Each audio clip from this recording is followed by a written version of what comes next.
What is going on, guys? It is Wrestlelamia here, back with another video.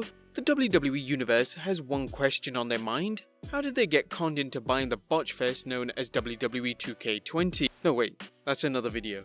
No wait, we got another question. Why did Finn Balor turn heel? Be sure to subscribe and hit that notification bell for more videos like this. But let's waste no further time and get straight into the video. The 23rd October episode of NXT featured an explosive finish when the Undisputed Era began beating down Keith Lee after his match against North American champion Roderick Strong. Former DIY teammates Johnny Gargano and Tommaso Ciampa showed up, and while fans weren't sure whether the two would continue their feud, it soon became apparent Gargano and Ciampa wanted to get the Undisputed Era more than each other. It was 4-on-2, but to try and level things out a little bit more, we got the arrival of Finn Balor, and he seemed on the side of the babyfaces, but then Balor hit a surprise Pele kick on Gargano, taking him outside the ring for a beatdown while the Undisputed Era attacked Ciampa. But fans are asking, why? Why has the WWE decided to turn Balor heel now? Number 1. NXT needed a holy moment.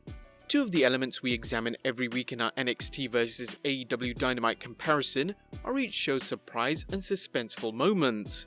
Wednesday night's shocking attack was definitely a surprise, and it had fans talking, exactly the reaction the WWE wants.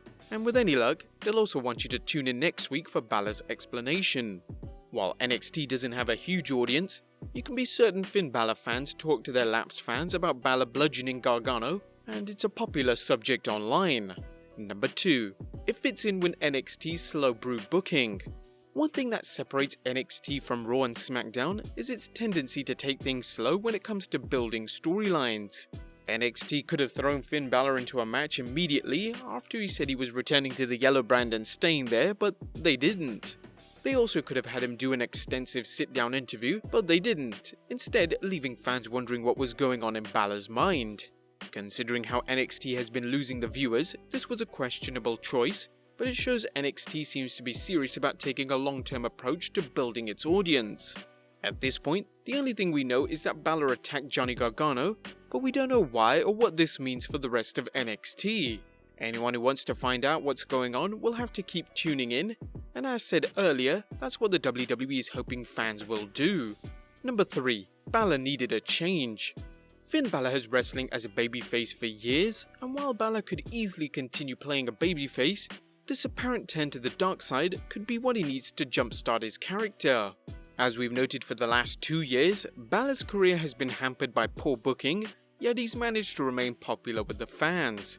However, turning Balor heel could be the impetus that he needs to jump back into the main event, and it ties in with our next reason. Number 4. NXT needs another top heel.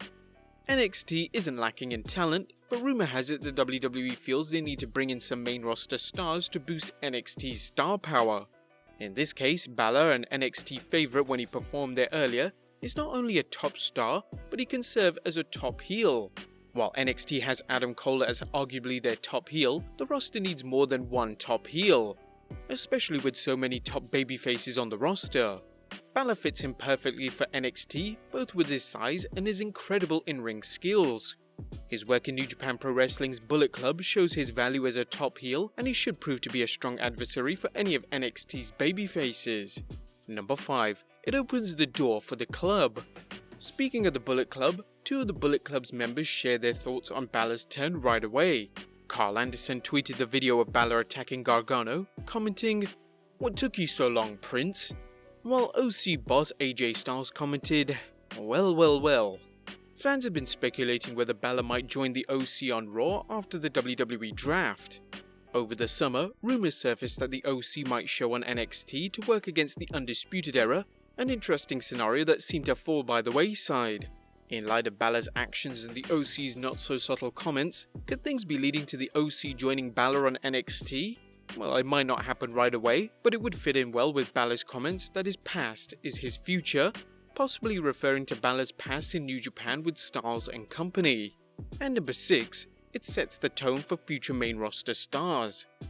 NXT fans were concerned that main roster stars might overshadow NXT stars if they were brought in, an understandable sentiment given Vince McMahon's habit of hitting the panic button whenever ratings take a dive.